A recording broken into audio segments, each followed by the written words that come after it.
All right, welcome. So my name is Rob. Today we're going to talk about a hybrid retainer, which is a way to structure recurring revenue for your freelance business that clients actually want to buy and that you can enjoy delivering and that they can enjoy subscribing to for the long term. The big picture goal with any freelance business here is to build clients for life. So as all of you probably know, it's a real grind to do the one-off relationships, to do the little project here and there where you do the work and you never hear from that person again, right? And they never pay you again. You can't really sustain sales forever, right? Sales is probably the most difficult part of the business for all of us because most of us are creatives or tech people, right? Like raise your hand if you're a designer, okay? Web developer, copywriter. None of these jobs really is conducive to sales, right? Like you didn't get into design so you could sell design, you got into it so you could create and do interesting stuff. And the same goes for coding, the same goes for pretty much everything that we would do as freelancers. So this is one component of an overall strategy, which is to reduce the amount of time you spend on sales dramatically, right? That allows you, number one, to have more flexibility in life, and number two, to be able to have a sustainable income without feeling like you're always on the sales grind, right? So what happens is when you are constantly selling, there's always this feast and famine cycle. In January, you're hustling, you're doing a great job. In February, things are really kind of coming together. In March, you sign a ton of new work, and then all of a sudden, you're working on your new work, and you're not selling the next project, and the next project, and the next project. It's not really possible for you to constantly be in both worlds at the same time. When you're just doing one-off projects or you're just doing, a few hours here and a few hours there and hoping for the best, what you're really doing is kind of sabotaging your future self. A better way to approach it is to try to establish every relationship as a relationship that could last forever if it goes well. So every client that comes in the door, you may do an initial project with them. That's often a great kind of intro. You may even do a small batch of hourly work for them. That can also be a great way to get to know a client and sort of get into the rhythm with them. Eventually, what we're going to do is establish long-term recurring retainer revenue with them. And today, I'm going to show you the process that I've used to put together a retainer proposal and a retainer concept that actually sells and that people actually like. You have a worksheet in your hands. If anybody doesn't have a worksheet, by the way, raise your hand and we'll get one to you. So we're actually going to go through that today and brainstorm ideas for your individual business. That is the interactive part of this workshop, so get ready to be asked and answer questions later on. The hybrid retainer concept is different from your typical retainer in a lot of ways. When we think of retainer, we often think about like a law firm, right? Where you're basically saying, pay me $4,000, I'll just bill against that $4,000 until it runs out, and then pay me more, right?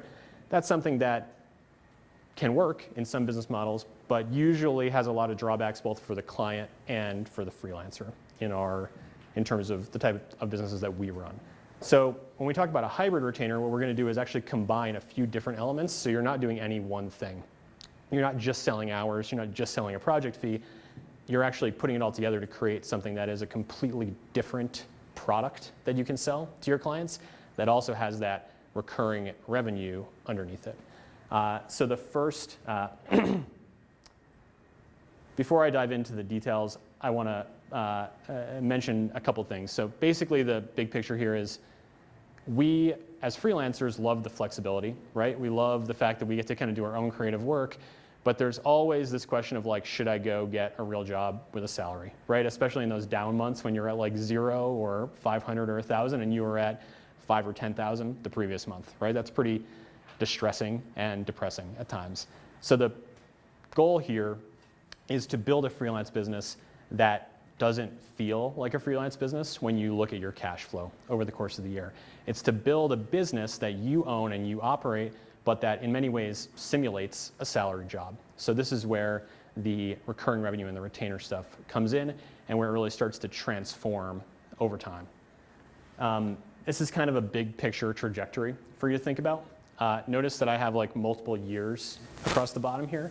This is not going to happen overnight, but it's something that you can start as soon as you walk out of the room today, because you're going to walk away with the offer that you can start putting in front of clients pretty much immediately.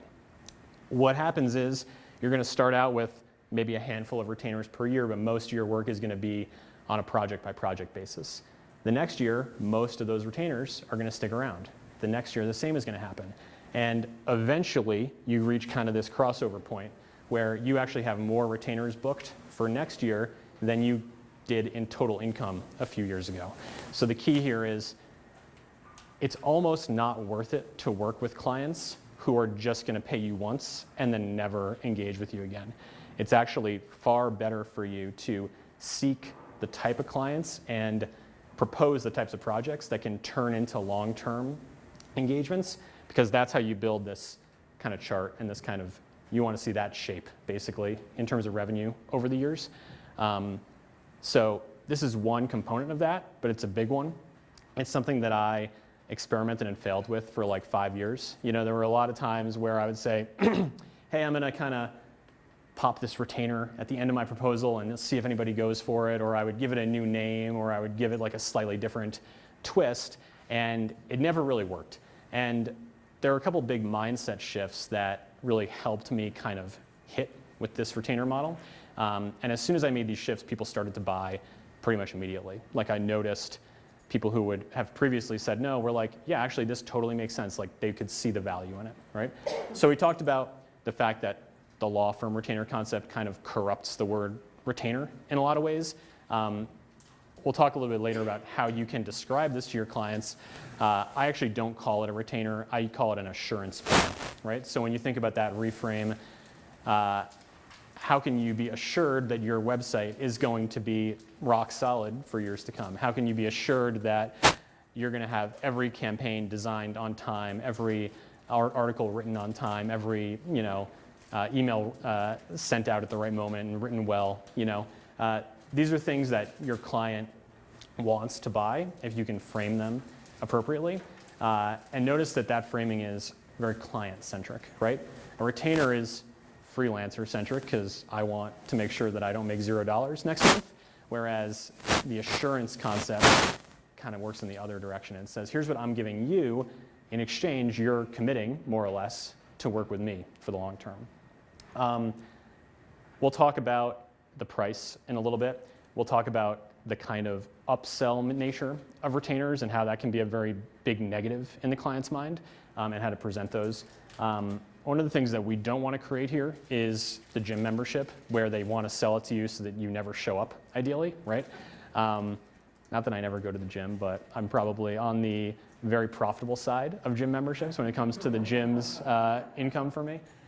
So we want to actually create something that's the opposite of that. We want to create something that is really valuable to the client, really valuable to us, that they actually want to use and that we actually want them to use, right? So we'll talk about how to set it up in a way that has fair boundaries for you, is profitable for you, and is also really valuable to the client, and that they can see that value very easily. We also see a lot of people who kind of sign a retainer, but actually they're sort of getting into a really sticky situation where the client just wants them to work for them nonstop or at like 3 o'clock in the morning and stuff like that. So we'll talk about boundaries, but we'll also talk about how to frame this in a way that is fair to you, right? Because a lot of clients will say, oh, I've got you on retainer now, so I'm just going to do like a unlimited amount of requests, and they're going to be at random times, and sometimes you won't hear from me for 3 weeks, but then in the 4th week I'll want to use like 85 hours, that are just, and it just becomes impossible to fulfill, right? And as I mentioned, we were going to talk about how there's obvious value to the client, but also obvious loss to the client for not signing up. So that's kind of a key factor that we'll talk about. The difference between what happens if you essentially subscribe to work with me for the long term versus if you don't and you just sort of show up at random 3 times per year, right? A lot of clients will do that, and a lot of freelancers will not really have a game plan for when that happens. So we just sort of end up giving them like the same rates and the same deal, whether they're consistent or inconsistent and random, right? So we'll talk about how this changes the game a little bit. And even if someone doesn't necessarily sign up for your retainer, simply by showing them this offer, you're framing it to say, if you don't choose this, the following ways of working with me kind of get removed from the table, if you will. All right. So you've got a worksheet in your hand. Each quadrant here basically connects to one of these things on the board. The first thing we're going to talk about is, well, we'll see what order we go in, but we're going to talk about priority response time, which is one of the big intangible elements of this, right? So if someone ends up on your hybrid retainer, you actually are going to commit to doing things for them before you do things for other clients who have hired you who are not on this subscription plan, right? So this is the first place where we introduce an intangible component to this. We want to mix the tangible and the intangible, the measurable and the unmeasurable, to create something that is essentially a product in the client's mind that can't be like easily compared to every other thing out there, right? So we'll talk about priority response time. This literally means that the client skips the line and you do stuff for them when it comes in and you kind of back burner or drop other stuff. Obviously there's limitations to that. You have to not be failing out on your other jobs, right? But one of the things they're going to buy from you is priority. Something else they're going to buy from you is proactive improvements. So this is kind of your first square here, and these are the things that you will do for them on a regular basis, usually something like monthly. I have some things that are done weekly, some things that are done quarterly, but basically you're going to package up a bunch of your services in a way that you kind of know, I'm going to do these on my schedule, they're going to be done every month for you, and the client never has to think about it again. And then the last thing is support hours that are reserved. So we'll talk about this in a lot more detail. The reserved part of it is the boundary that you're setting, and the support hours are basically saying, you've got access to me, right? And I want you to use that access. And obviously they're paying for that access, but it's set up in a way that is fair to both of you. And when combined with the priority and kind of the measurable and immeasurable stuff, it creates a really attractive product that you can offer to pretty much every one of your clients.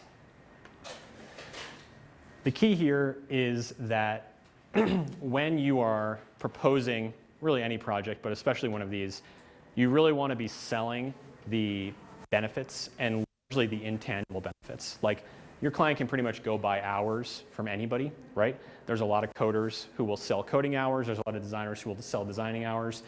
And there's not a lot of obvious differentiation for especially a client who's not used to hiring for this type of stuff.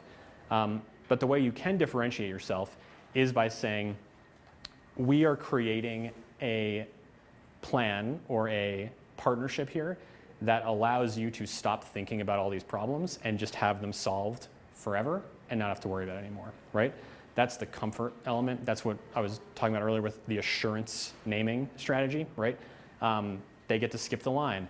They're never going to bump into a problem where, oh, I need something, but there's no freelancers available for the next 3 weeks, right? Which happens to clients all the time. So as you think about this, think about how you can shift the conversation from the client buying something from you to you having the client's back. It's being able to say, I've got you covered. Here's the thing that we're going to set up. You literally don't have to think about it ever again. You're making this decision once, and these sets of problems are going to be solved for you for the long term. All right, so now we're going to start brainstorming a little bit. I'll give you some ideas about the type of stuff that you can sell as part of your hybrid retainer to clients. And if you look at the first spot on your sheet, basically I've jotted down a couple of ideas as examples, and I would love for you guys to actually jot down your own.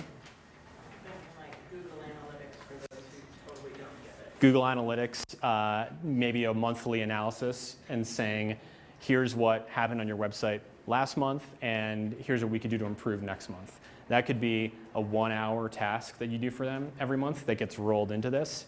And the cool thing about the proactive improvements is you can really treat them as a fixed project fee, right? So the benefit of the fixed fee is as you get better at that task, it actually takes you less time, but you may still charge $500 for proactive improvements per month or per quarter or something. On the web development side, software upgrades are a big part of this because there actually are a bunch of necessities that pretty much every client genuinely needs, but many clients ignore. In the world of kind of design, advertising, and copywriting, there may be a known quantity of new blog posts that need to get written. There may be a known quantity of ads that need to get designed or campaigns that need to get designed. So if you think about those kind of big ideas, you can then say, well, this client needs the small package. Maybe that's 3 ads per month or 1 ad per month or something. And then once you have that figured out, you sort of just scale it up if you have a bigger client who comes in and it's basically the same concepts over and over again, but packaged up for them in a way that's unique to them, right? So take a minute to think about the things that your clients need every month or every quarter that they're not necessarily doing or that they're wasting a lot of time on themselves. Jot those down, and then we'll kind of go around with questions. If anybody has an empty spot, raise your hand and we can talk about your business and brainstorm on what you could put in there. Basically any kind of maintenance, any kind of analytics or checking in on something that just needs to be monitored, but it's kind of easy to forget, right? These are places where having that set it and forget it type of offer is going to be really valuable to your clients. Anybody want to share one that they've jotted down? All right, I'm going to force people to share the next one. Yeah. Maybe ongoing customer interviews for, like I do brand strategy. So maybe, every month you talk to a certain amount of their customers to understand their experiences with the company. Yeah, that's an awesome one. So the idea is ongoing customer interviews for a brand strategist. So this is a really great example because it's one of those things where it really is an ongoing improvement, right? Like a lot of clients would probably be okay with saying, pay me, X thousand of dollars, and we're going to do 20 interviews, and we're going to get you a brand strategy, like white paper or report or something, right? But imagine that same proposal where it says, hey, this is going to be a fixed fee project. We're going to do the following brand strategy tasks. And as we all know that things change over time. We all know that customer tastes change over time. We all know that you're going to evolve over time naturally, right? We need to stay on this so that we're not back in the same place 5 years from now feeling like we've lost everybody and we know nothing about our market, right? So the ongoing version of this is keep in touch with half of the people that I interviewed, bring in new customers, figure out where these new customers are coming from and what the differences are in maybe how they flowed in versus how people a year or two ago flowed in. And you can package that up into something that maybe is even a quarterly task, right? And it's every quarter we're going to do 10 more of these interviews. We're going to put the results together in a package that's easy for you to read in half an hour. And then maybe we have a meeting where we talk about how we need to pivot, if at all. So that's a great example. I also love that that example is not like strictly a technical thing that you're creating. Like it's very much helping them take your initial project and expand upon it forever, right? So that's a really cool way to look at it. Building on that too, those interviews can then form the basis of testimonials on the website there where you're supplying fresh content so that a prospect who comes to you once and then comes back 6 months later doesn't see the same faces, the same stories. They're seeing that you're doing new things for new people. Totally, and that's, so not only could you do those interviews, but they could also maybe actually play into copywriting, marketing, the testimonials you're putting on the site, stuff like that. Being able to show your client the value of always being improving is actually a big mindset shift for a lot of clients because as we know, a lot of people come into this, with kind of the like Upwork mindset of like, I'm going to hire somebody for $99 and get everything that I need and never think about it again, right?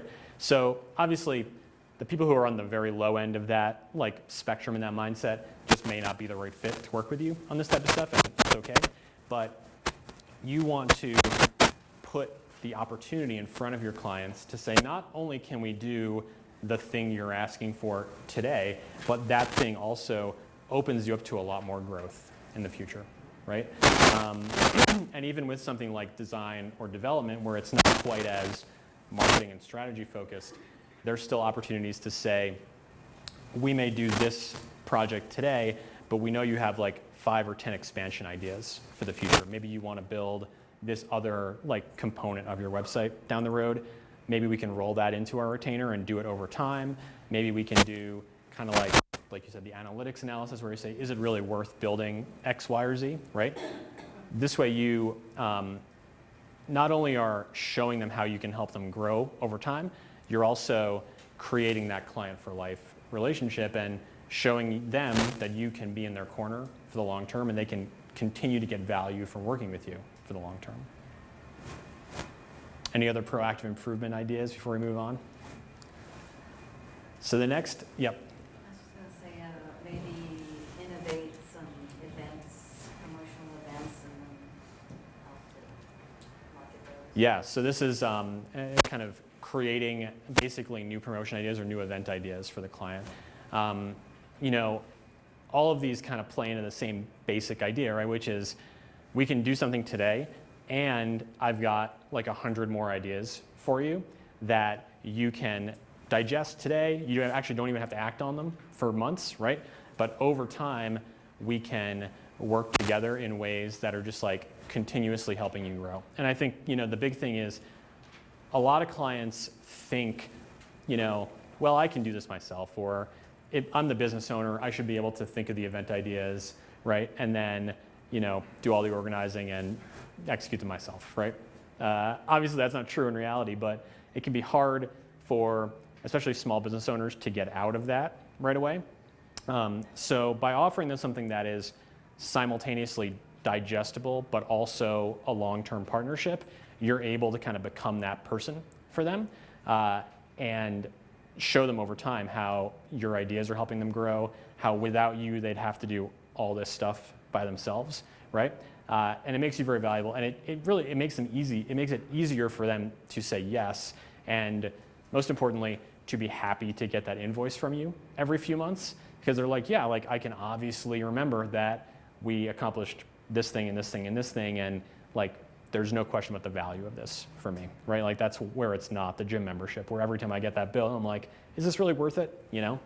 But you're going to be able to have them saying pretty much the opposite for you.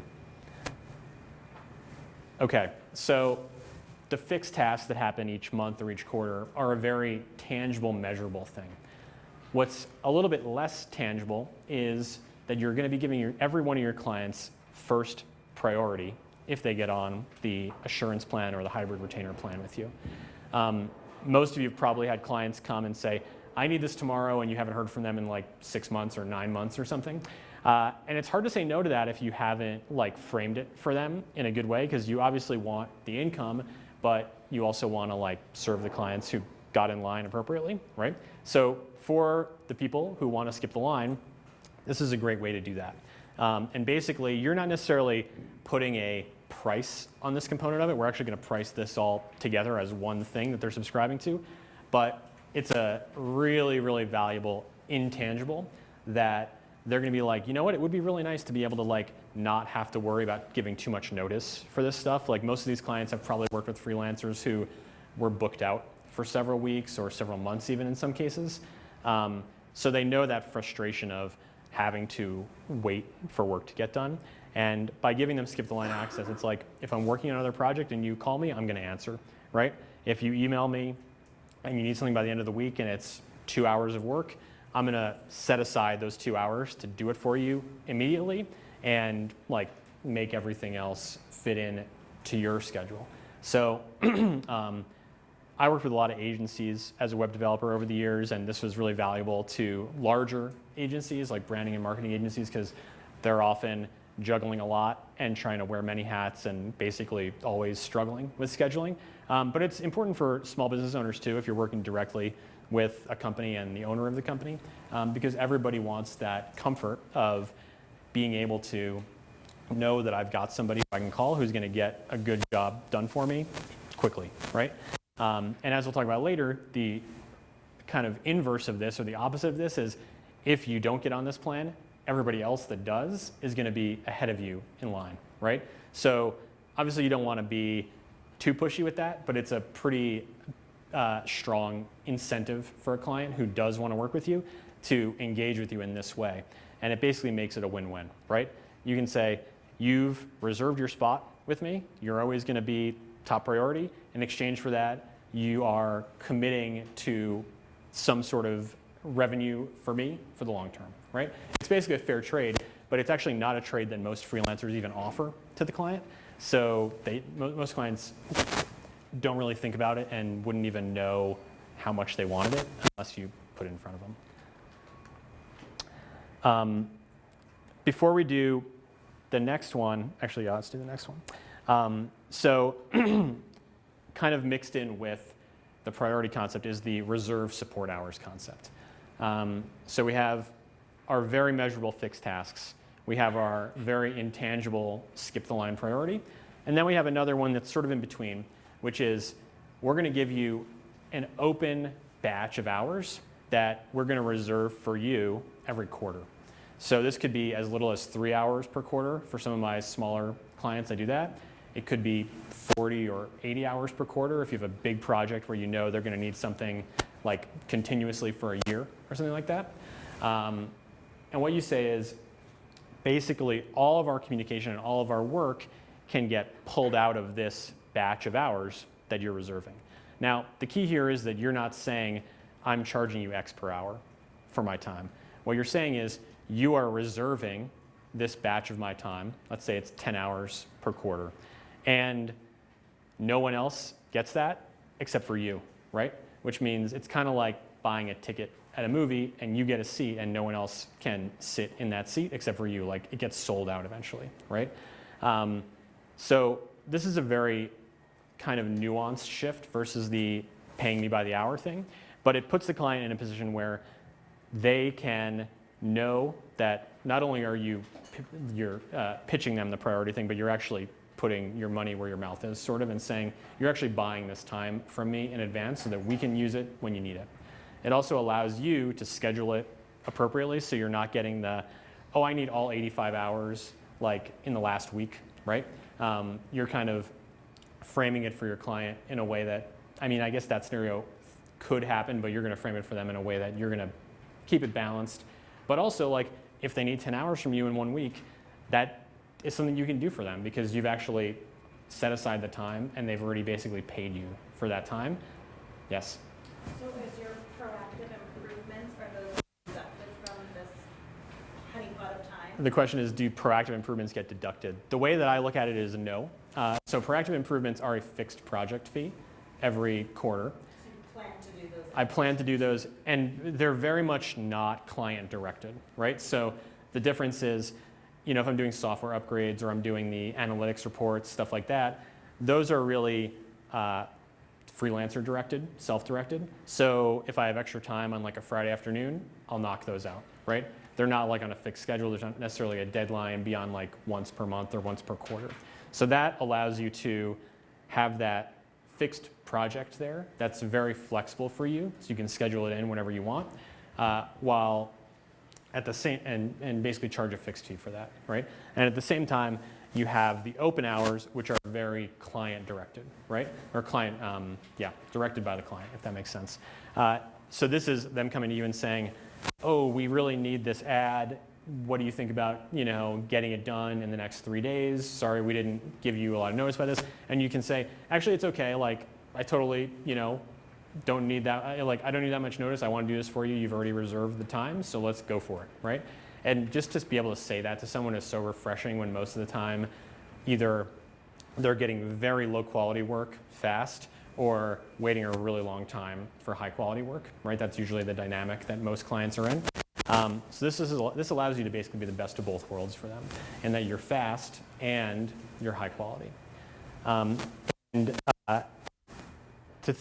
you think about the pricing of this, usually the way I price it is there is a fixed dollar amount for the proactive improvements and then a per hour dollar amount like in my spreadsheet for the reserved hours. So if I say, okay, you've got a small website, maybe that's $100 per month for the proactive improvement, multiply it by a different number basically and get your quarterly amount or your monthly amount or whatever. And we'll talk more about pricing a little bit later too. A couple more notes about the reserve support time before we kind of like start brainstorming. a lot of clients ask, what if I don't use all my time, right? Obviously, that would be probably the first question any of us would ask. The way I approach this is I actually give them a amount per quarter as opposed to per month. And by changing that anchor, it really shifts the mindset. Because if I say, okay, 8 hours per month, immediately I'm like, I don't know if I'm going to use 8 hours every month. Like, what if February is slow, you know?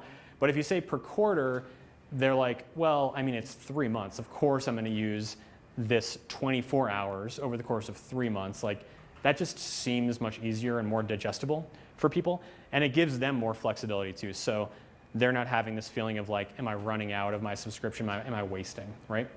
I write in the contract that the reserve time does not roll over to the next quarter. And that's really a protection for you as a freelancer against someone not using any time for like 6 months and then wanting like 3 times the amount. Usually what I say informally is, for our first quarter, like if you have a little bit of extra time, we can roll it over informally just to make sure that you're on the right plan, right? And then you can always adjust that hourly amount with people over time. Like I have clients who will need a lot for a year and they're like, man, we're pretty much on autopilot, so let's go down on our reserved hours. So they're just doing like a few phone calls with me per quarter maybe, but they're still getting all the proactive improvements and they still get the priority stuff as well. And on the flip side of that, I also have clients who go up, you know, and are like, wow, the business is taking off. We want to do a lot more of this.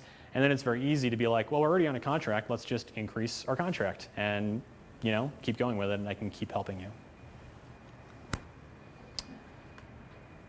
So we talked a bit about this in kind of a couple of the other sections, but I want you to start also thinking as we finish off the worksheet about what happens if I don't sign up for your plan, right? So we talked about kind of the 3 components, right? The reserve time, the priority, and the fixed tasks or the proactive improvements.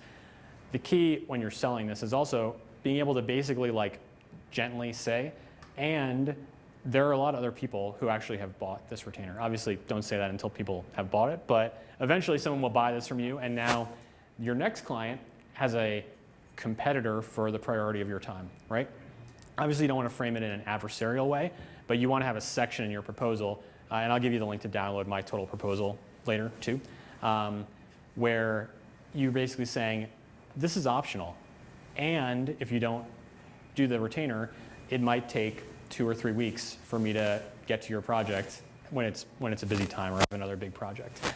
And if you have something really small, I have a minimum project fee. So this is another area where clients see a lot of value. For example, if they need half an hour of your time, if they're on the retainer, that's awesome. They just go for it whenever they ask for that, right? But if they're not, then you can say eventually, okay, there's a $200 minimum project fee. I know this really is less than that, but because you're just kind of coming in and you're not one of my retainer priority clients, you're going to get billed the minimum project fee, right? That prospect alone helps people see the value in subscribing, basically. And as I said, like, you don't want people to feel like they're buying something they're not using, right? But you also want to show them what happens if they say no and then they come back 6 months later and they need a bunch of stuff. You may not be able to serve them, right? But if they get into your system, you're kind of always committing to serving them. It's a very different setup, a very different arrangement. And I think it's mutually beneficial, but you also have to put it in front of them and also kind of be serious about those boundaries. Those boundaries get a lot easier to enforce when you have like 4 or 5 or 10 of these, even if they're small retainers, because you can be like, you know what, like, I've got all this other, I've got a bunch of work that needs to be prioritized because I've committed to that. If you want me to also commit to you, I have space, but you kind of have to do this deal, right? Question. I think I have I think I'll talk about that in a little bit when we get to pricing. But I'll give you some ideas about kind of like actual numbers and stuff like that. Obviously, it varies a little bit for every type of business, but yeah, I'll dig into that in a minute. So I just have a question about the priority support hours, because I'm trying to do something similar, not quarterly, just monthly. And what I found is that sometimes in the last week of the month, people are calling you saying, I haven't used my 4 hours, or I still have 3 hours, and that, Yeah. there's various clients in that position, you end up really scrambling. So can you talk about how you've avoided that? Is Sure. it the quarterly thing, or? So the question is, what happens when you get to the end of whatever time period you've allotted, and you say, and a bunch of clients haven't used their hours, they kind of want to get their money's worth quickly. Frankly, I think the easiest solution to that is to say, hey, you have about 5 hours left. I'm not going to make these go away on Friday at 5 p.m., right?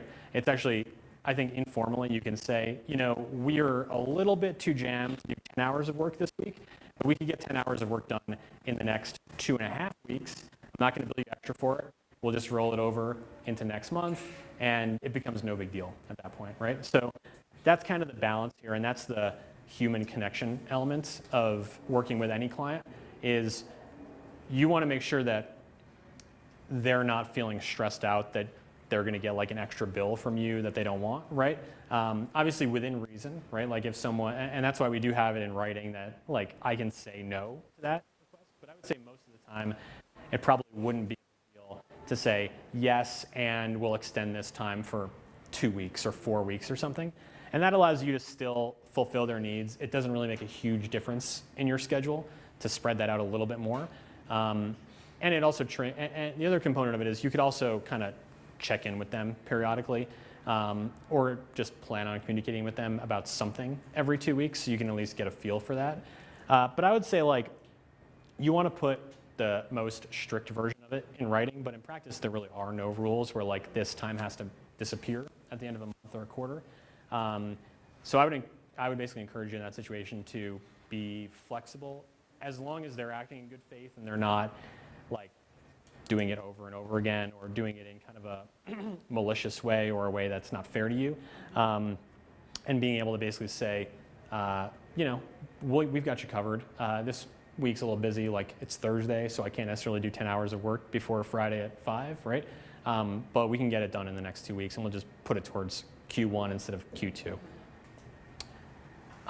Okay, I want to go back to the worksheet for a second, make sure we have all of our stuff filled in.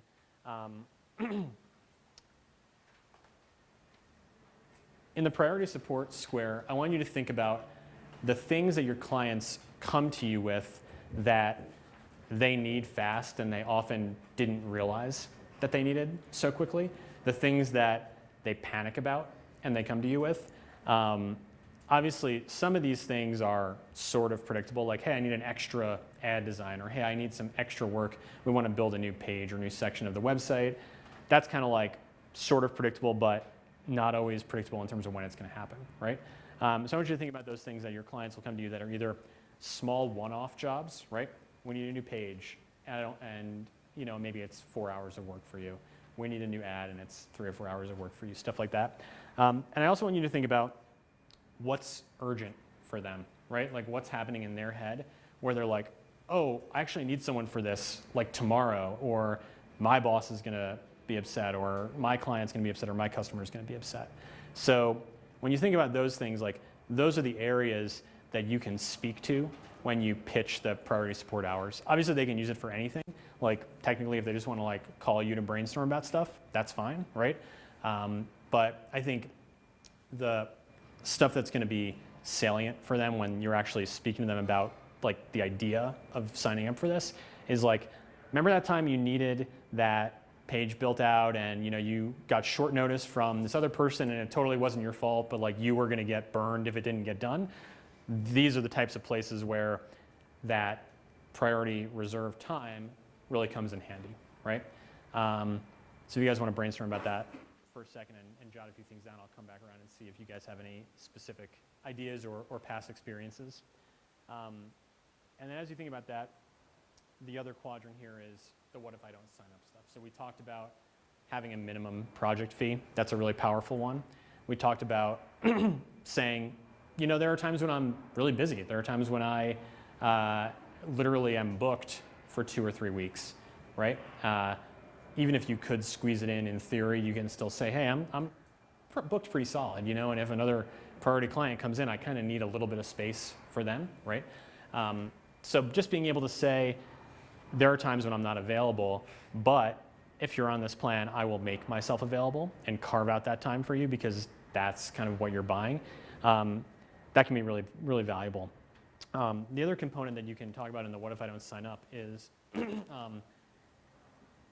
you might need an in-house staff member or an in-house team to do some of this work. So like with software updates, I'll say that very explicitly, like your site will not only not be secure, but like will begin to fail out in a year or two if you're not consistently updating every plugin. If one thing's getting updated and the other thing is not, they're going to start conflicting with one another, right? So those are very tangible, like future failure points that I can be like, it's not really an if, it's a when will this happen, right? So you can hire somebody else to do this, or you can do it yourself, but realize that if you're not personally doing this, you really need to have someone doing it, right? So that's just you want to be gentle about that stuff. You don't want to ever be pushy. I'm a very low impact sales type of person when I do this. I don't think the high pressure stuff really helps you or the client in the long term. But you can also be real with them and say, if you're not maintaining this in a way that is like up to par or up to standards, it is going to have a problem eventually. Okay, cool. Priority support hours. Give me some examples of when clients have asked you to rush stuff where you kind of like threw up your hands and you're like, would have been nice to have a couple more days of notice on this, or would have been nice to like have a heads up on this in advance. Yeah. Basically anything that is around like political campaigns, they're always 2 days away from everything melting down. So like small websites, small campaign sites that need to go up and things like that. So political campaigns is an industry where they always are on relatively short notice about everything, right? So it would be very valuable for them to have somebody really good who's essentially ready to go and committed to acting on stuff immediately. That's a great example, and yeah, I think there's probably a lot of industries like that where we often, and people will even say, like, I hate that this is the case, but we often get stuff on very short notice and we need to get it done, right? So there are some clients who are in that boat because they're disorganized, but there are also some clients who just, that's the nature of the business, right? And they need to be able to act fast on stuff. Yeah. I run paid advertising, and a lot of times clients want to run holiday promotions. They don't think about it until, they're almost finishing up work for the holiday. And I think that, so holiday promotions for paid advertising is another great example. I think that actually kind of crosses over too, because you could actually pitch, hey, guess what? Christmas is the same day every year, but you continuously forget, right, until December 21st. But my job can be every quarter, on the first day of the quarter, you're going to get a report of what is our plan for, holiday or special event ads for the upcoming quarter, so we can actually start thinking about it. So not only can that be, hey, we forgot about this type of stuff, or we just need this. I mean, there's also probably times where they just won't get what you need until a couple days before, even if they know about it, right? So you still need to have that priority and that reserved component. What I really like what you're saying about this priority support is you can almost cross the line into like, if you have work that gets sprung onto you, yeah, then I can help handle that. Because I've had totally. clients where like, I'll take over all the creative, we'll create our own ads, our own social, but then they don't have time. And I'm like, well, let's fill in a couple hours here. I can help you with that when you need. Yeah, and especially if you're working with like other agencies or other like marketing companies, like usually there is like a hierarchy of people rushing other people that eventually arrives at you, right? And so that's a great pitch, especially if the decision maker is someone who's kind of stuck in the middle of a lot of those situations. And I have a lot of those where, I'll work with like the VP of marketing at a company, but that person has stuff coming to him or her, and they have stuff sending down to me. Like you can say, hey, like I'm actually not just going to be a great like freelancer for you. I'm also going to make your life easier by having extra capacity to do good work, right? And as we were saying before, like the idea of extra capacity is kind of the sales pitch of like Fiverr and Upwork and 99 Designs, but you don't get quality stuff there. So you can kind of pitch both things to them, quality and speed. Yeah, I think one of the things that appeals to me the most, that I think will appeal to a client the most, is with me on a retainer, there's only one learning you gotta get it at once. If you have somebody in-house, you know, there's turnover, they may not have the background that I do, but if I know your industry, right, I'm saving you time from the get-go. Yeah. And then if you put me on a retainer, you don't have to train me every time, and you don't have, you know I'll keep up with your industry, I'll know what you're talking about when you say X, Y, Z.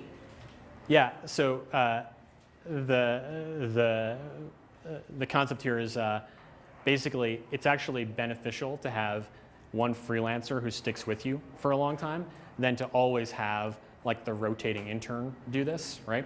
And honestly, like I hear a lot of companies of all sizes say that. Like I have design firms where I've worked with them for 10 plus years and I'm basically the oldest existing employee at the company, except the owners, right? I'm not an employee legally, but I've been working with them for longer than any of their in-house people.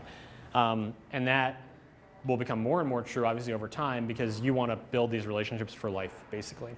And that's kind of a tough sell, right? Like you want to make sure that it's somebody who you actually want to work with for the long term and who wants to work with you for the long term. Getting close to time. Okay. Just let people know there's a trend that kind of say something like Yeah. Okay, Drew's going to speak for 1 sec.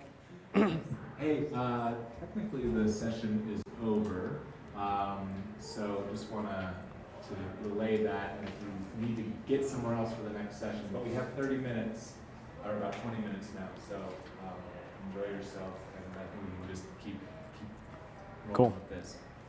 Sounds good. But don't feel embarrassed to stand up if you need to get over and craft or something.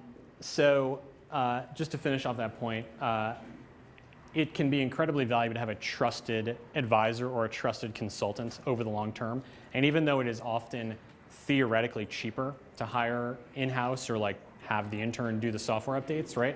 A lot of clients will realize over time that that's actually kind of sabotaging yourself in the long term because you're going to have to retrain that person over and over again. That person often doesn't have other clients and thus they don't have industry expertise that you're getting every day by doing this 10 times a month, right? So there's a lot of things like that. And I think that pitch applies to all freelancing, basically. But yeah, it's an interesting dynamic, and I think that that's basically the right sales pitch there, is saying it's actually better to have a trusted consultant because guess what? I'm still going to be doing this 10 years from now. The person you just hired out of college probably will not be with you 10 years from now, right? So I have a question. How do you handle clients that come to you with requests that are completely outside of your realm or over the hours that you have agreed upon? Sure, good question. So what happens when clients are asking you to do stuff that's like totally out of your wheelhouse or that takes longer? So I think I'll address the takes longer question first. What I would say is if a client comes to me and they have 5 hours left, for example, and they need 20 hours, I would say something like, so we have these 5 hours that are available that we can start towards this project. However, we think it's going to take significantly longer than that. So there are a few ways we can go about it. We can make it a fixed fee project if you have like a deliverable that you want.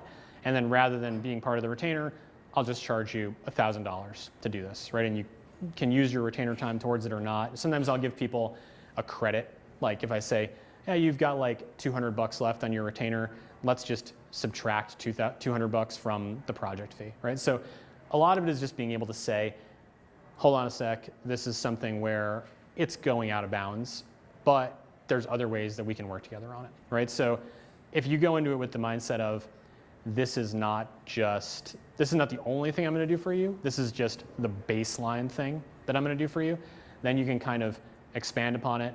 I mean, you could even just sell them more hours at an hourly rate in the most simple way if you wanted to. Or the alternative to saying, okay, this is an upgrade, is this will take more calendar time, right? So if you say, well, you've got about half this time in Q1 and the other half could come from Q2, you could wait, right? Or you could upgrade. Or maybe if you feel like you have capacity, you could borrow from the next quarter or something and they have a little bit less. All these things kind of play into that same concept of like figure out the way that it's easiest for them to work with you without stepping totally out of your boundaries. There's no hard rule that like on June 30th, Q2's hours like disappear, right? So you can be flexible, but in the context of like, I think you can go into the flexibility with the mindset of we're all going to be happy to work together for many years. So like 5 hours here and there probably doesn't matter over the course of that. Obviously, you want to make sure that you're getting paid appropriately for everything, but you can be a lot more flexible when you take that clients for life approach to it. The other question you had was about stuff that's just totally out of your wheelhouse. I mean, the first thing I would do is just say that to them. You can refer other people. If you know friends, there's probably enough people in this room that like you could probably refer someone to anyone in this room for anything, right? So just being able to like casually build that network is nice.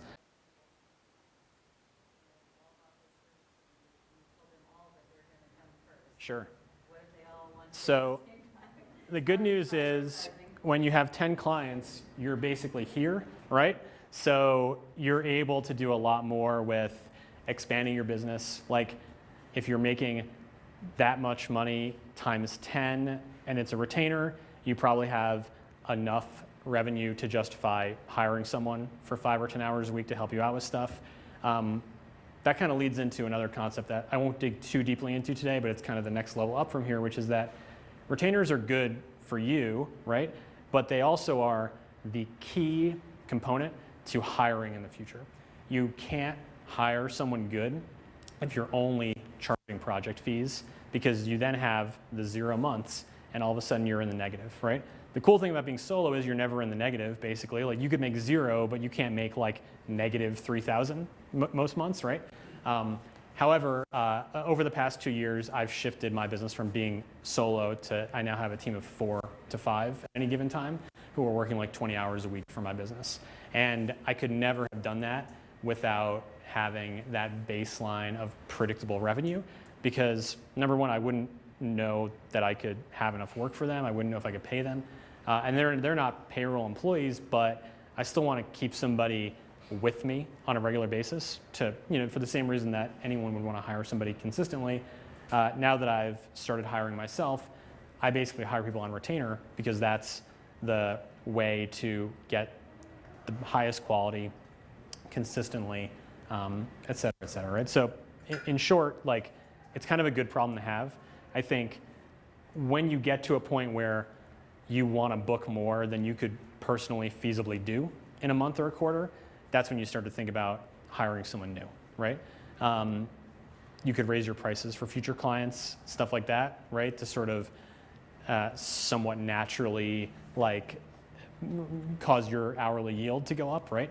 But eventually you will get to the point where you want to bring somebody else in, or you just say, I'm good. That's also an option. If you have enough revenue booked per quarter to hit your goals and you want to like spend the rest of the time hiking, like that's totally an option as well. I did want to get you to mention pricing a couple times. Do you want to slide on that or something? Yeah, so one of the things, and there was a question about sort of what's the minimum project fee as well. So the way that I do it is there is a fixed dollar amount for the recurring tasks, right? Or for the proactive improvements. And that's usually something that I do in like a small, medium, and large format.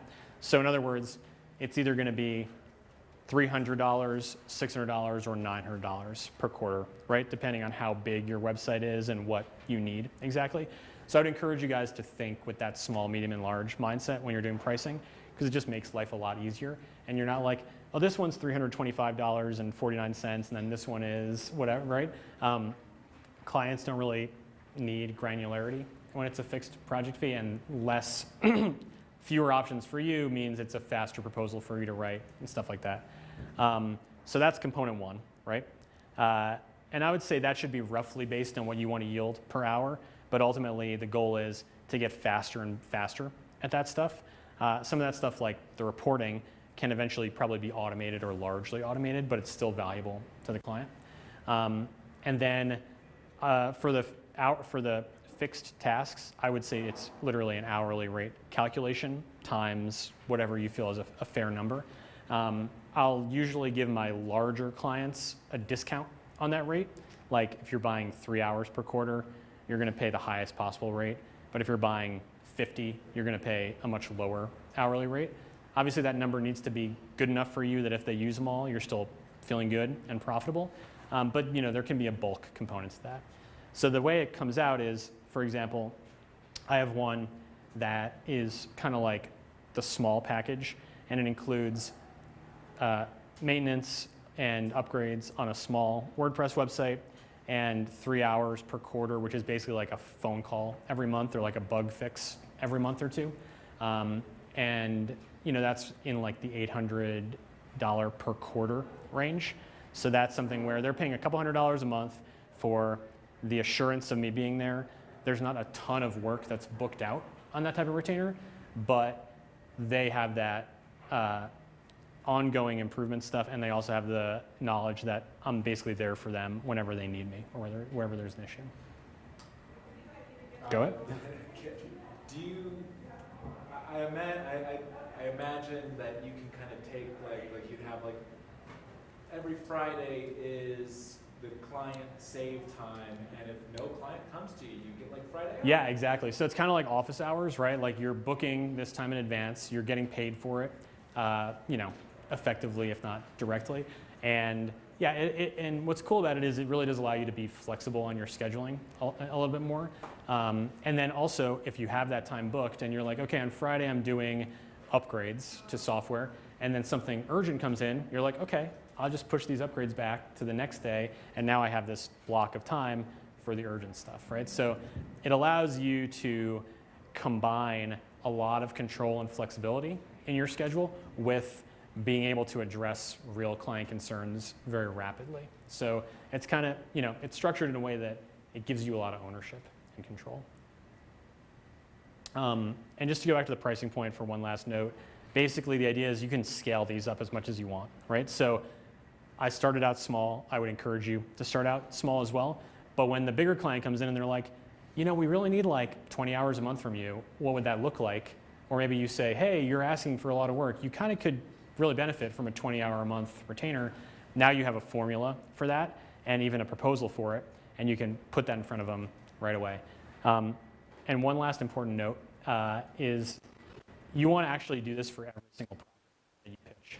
So whenever you give a proposal for anything, just print out the assurance plan proposal or the retainer proposal and give them that too. Say, this is what we do, if you want to have a long-term relationship, you actually don't have to approve this or think about it today, but I want to put it in front of you now so that you can start to think about what the future might hold.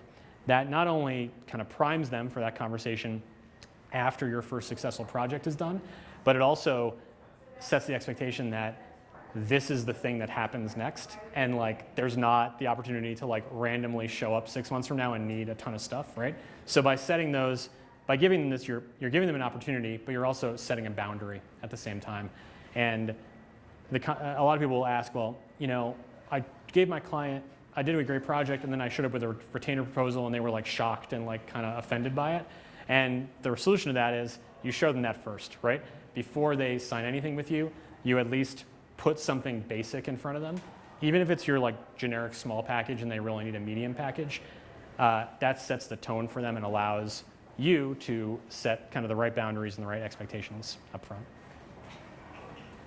Cool. Thanks.